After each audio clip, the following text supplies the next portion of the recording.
அருட்பெருஞ்சோதி அருட்பெருஞ்சோதி தனிப்பெரும் கருணை அருட்பெருஞ்சோதி.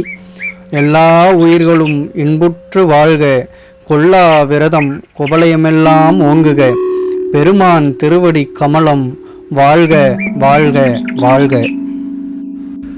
எல்லாம் வல்ல நாதனையும் பஞ்சபூதங்களையும் வணங்கி இந்த பதிவினை தொடங்குகிறேன். பரம்பொருளை தேடும் அனைத்து நல்ல உள்ளங்களுக்கும் வணக்கம். வருணமகா சிவயோகத்தின் சார்பாக உங்கள் அனைவரையும் சந்திப்பதில் மிகவும் மகிழ்ச்சி அடைகிறேன்.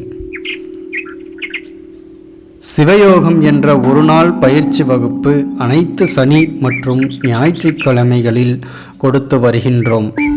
இந்த பயிற்சி வகுப்பினை அனைவரும் பெற்று நலம் பெற வேண்டும் என்று வேண்டுகிறேன்.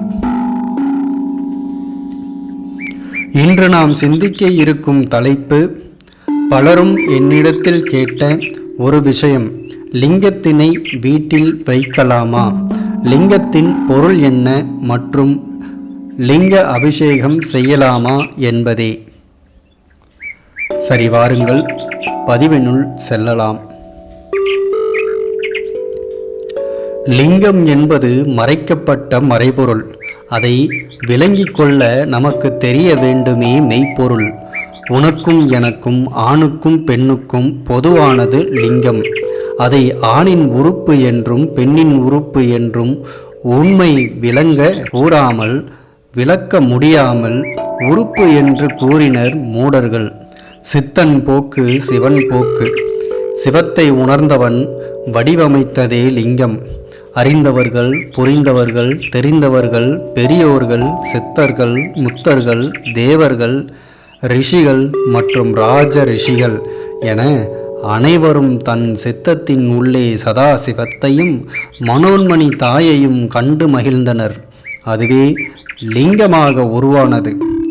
லிங்கம் அது உருவம் என்றாலும் அது பரிபாஷையும் கூட. லிங்கத்தின் வடிவில் 3 பாகங்கள் உண்டு. அது உடல், உயிர் மற்றும் மனமாக உள்ளது. கீழிருக்கும் அடித்தளம் அது மனமாகும், அதுவே பிரம்மாவாகும். மேல்பாகம் விஷ்ணு பாகமாகும், அதுவே ஆவுடையாக இருக்கின்றது. அதற்கு மேல் இருக்கும் லிங்கமே உயிராகும். அந்த உயிர் என்பது கருவாகும். ஆம், அதுவே கருப்பொருளாகவும் மெய்ப்பொருளாகவும் விளங்குகின்றது. இதனை மற்றொரு வகையில் பார்த்தோமேயானால், பிரம்மாவாக இருப்பது மனம், ஆவுடையாக இருப்பது சக்தி மற்றும் லிங்கமே உயிராகும். மனதினை அடக்கி சக்தியும் சிவமும் மேலோங்கி நிற்கின்றனர். சக்தியே தன் உயிராகிய சிவத்தினை தாங்கி நிற்கிறாள். உடல், உயிர் மற்றும் மனதினை இணைத்து ஒன்றாக்கினால் அதுவே பூரணமாகும். அந்த பூரணமாகிய நிலையே பிரம்மமாகும். இந்த பிரம்ம நிலையை அடைந்தவர்களே, பார்த்தவர்களே சித்த குருமார்கள், சித்த புருஷர்கள். இந்த பூரண நிலையிலே அனைத்து சித்துக்களும் கைகூடும். நமது உடலில் சுவாதிஸ்தானத்தில் இருந்து கீழே காலின் பாதம் வரையில் பிரம்ம நிலையாகும். மூலாதாரத்தில் விநாயகன், சுவாதிஸ்தானத்தில் பிரம்மன் மற்றும் சரஸ்வதி வீற்றிருக்கிறார்கள். மணிபூரகம் முதல் விசுத்தி வரை உள்ள பாகம் சக்தி அல்லது விஷ்ணுவாகும். தலைபாகமே உயிர் இருக்கும் சிவமாகும். ஆக்கும் தொழில் புரியும் பிரம்மா, அவர் சுவாதிஸ்தானத்தில் இருக்கின்றார். சுவாதிஸ்தானம் என்பது நீர்நிலையாகும். நீரில்தான் உயிர்கள் உருவாகின்றது. உருவான உயிரை மேலிருந்து காப்பது விஷ்ணு மற்றும் சக்தியின் தொழிலாகும். தலையிலே உயிராக வீற்றிருக்கும் சிவமே பிறவி பிணிகளை அழித்து வினைகளை அறுத்து மீண்டும் ஒரு பிறவி உண்டாகாதவாறு காத்தருள்வார். இவை அனைத்தும் தன்னைத்தான் யாரென்று உணர வேண்டும் என்று அருந்தவம் புரிந்தவர்களுக்கு மட்டுமே செய்து வருகின்றார். இதுவே லிங்கமாகும், லிங்கத்தின் தத்துவமாகும்.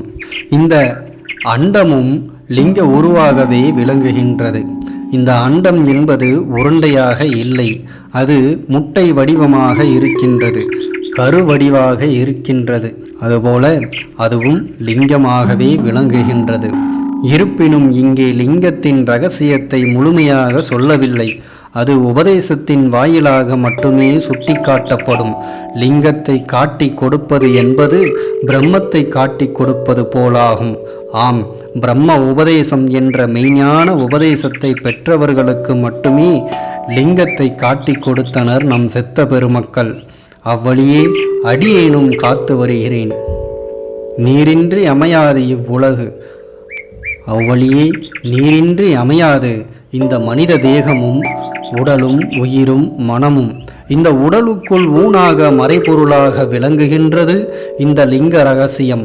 அவ்விடத்திலே அந்த ஓர் இடத்திலே பஞ்சபூதங்களும் நிறைந்து நிற்கின்றது. இந்த பூமியை சுற்றி கடல் என்ற நீர் இருப்பது போல நாம் லிங்கத்தை நீரின் நடுவே வைத்து பூஜை செய்ய வேண்டும். அது எவ்வகையிலான லிங்கமாக இருந்தாலும், மரகத லிங்கமாக இருந்தாலும், கல்லாலான லிங்கமாக இருந்தாலும், கண்ணாடி லிங்கம், ஸ்படிகலிங்கம், பாதரசலிங்கம், உலோகலிங்கம் என எந்த வகையிலான லிங்கமாக இருந்தாலும் அந்த லிங்கத்தை தினமும் அபிஷேகம் செய்து அர்ச்சனை செய்து நீரின் நடுவே வைக்க வேண்டும். இதனை தினமும் செய்யலாம், நேரம் கிடைக்கும் போதெல்லாம் செய்யலாம். அப்படி செய்யும்போது பக்தி பெருக்கோடு ஊற்றெழுந்து சித்தர் பெருமக்கள் இயற்றிய பாடல்களை பாடி சிவபுராணத்தையும் பாடி அபிஷேக அர்ச்சனை பூஜைகளை செய்ய வேண்டும். காதலாகி கசிந்து உருக உருக நம் உள்ளிலே ஜீவன் உருகி பிரகாசிக்கும். அப்படி நீரில் வைத்தால் பாசி பிடிக்கும் என்று நீங்கள் நினைத்தால் அந்த லிங்கத்தினை திருநீற்றின் நடுவே வைக்க வேண்டும். எப்போது அர்ச்சனை செய்தாலும் திருநீர் அர்ச்சனை மிகவும் முக்கியமான ஒன்றாகும். தாராளமாக வீட்டிலேயே நீங்கள் லிங்கத்தினை வைத்து வழிபாடு செய்து மகிழலாம். பொருளறியா மூடர்கள் இது போன்ற அபிஷேக அர்ச்சனை செய்து இவன் நல்ல நிலைமைக்கு வந்து விடுவான் என்று, அவனுக்கு பிரம்மம் எதுவென்று புரிந்துவிடும் என்று நம்மை இதையெல்லாம் செய்ய விடாமல் கட்டி காத்தனர். சிவபெருமானை கும்பிட்டால், வீட்டிலேயே லிங்கத்தை வைத்து பூஜை செய்தால் சோதனைகள் பல வரும் என்றும் கூறுவர். பள்ளி படிப்பு படிக்கின்ற காலத்திலும் ஒவ்வொரு ஆண்டும் நம்மை பரீட்சை என்ற சோதனையை செய்துதான் அடுத்த வகுப்புக்கு அனுப்பினர். அதுபோல நம்மை மேன்மைப்படுத்தி பக்குவ நிலைக்கு கொண்டு வர அவன் நமக்கு பல பரீட்சைகளை கொடுக்கத்தான் செய்வான். எவ்வளவு சோதனையாக இருந்தாலும் அவன் மட்டுமே வேண்டும் என்று நினைப்பவருக்கு முக்தி கிட்டும். அவன் நமக்கிட்ட தேர்வுகளில் தேர்ச்சி பெற்றால் தன்னையே தருவான் மகிழ்ந்து. லிங்கத்துக்கு அபிஷேக அர்ச்சனை செய்வது என்பது பிரம்மத்திற்கு செய்யும் அபிஷேக அர்ச்சனையாகும். நீங்கள் எவ்வளவு நேர்த்தியாக கசிந்துருகி இந்த பூஜையை செய்கின்றீர்களோ அவ்வளவு நேர்த்தியாக தன்னைத்தான் யாரென்று விஸ்வரூப காட்சியாக உங்களுக்குள்ளேயே இருந்து காட்டுவான். 63 நாயன்மார்களை காட்டிலும் பக்தியில் சிறந்தவர்கள் இல்லை. நாம் செய்யும் எத்தொழிலாயினும் அத்தொழிலில் பக்தி மற்றும் கவனம் வேண்டும். ஏது செய்தாலும் யோகம், தியானம், தவம் என்ற முயற்சியை கைவிடாமல் பக்தியோடு அபிஷேக அர்ச்சனை ஆராதனைகளை செய்ய வேண்டும். அதுவே நம்மை பிரம்மம் என்ற உயர்ந்த நிலைக்கு கொண்டு செல்லும். ஆம், அதுவே நம்மை பிரம்மம் என்ற உயர்ந்த நிலைக்கு கொண்டு செல்லும். இந்த பதிவு அனைவருக்கும் நல்லதொரு புரிதலை கொடுத்திருக்கும் என்று நம்புகிறேன். நம்முடைய வர்ணமகா சிவயோகத்தின் சார்பாக தானத்தில் சிறந்தது அன்னதானம் என்ற வகையில் அன்னம் அளிப்பதற்கு விருப்பமுள்ளவர்கள் தங்களால் இயன்ற உதவியை செய்ய வேண்டும் என்று வேண்டுகிறோம். பதிவின் முடிவில் QR கோட் மற்றும் டிஸ்கிரிப்ஷனில் அக்கவுண்ட் விவரம் கொடுக்கப்பட்டுள்ளது. அதனை பயன்படுத்தி கொள்ளலாம். மீண்டும் நல்லதொரு பதிவோடு உங்கள் அனைவரையும் சந்திக்கும் வரையில் இது வர்ணமகா சிவயோகம். நன்றி. தத்துவமசி சிவஞானி பாலன்.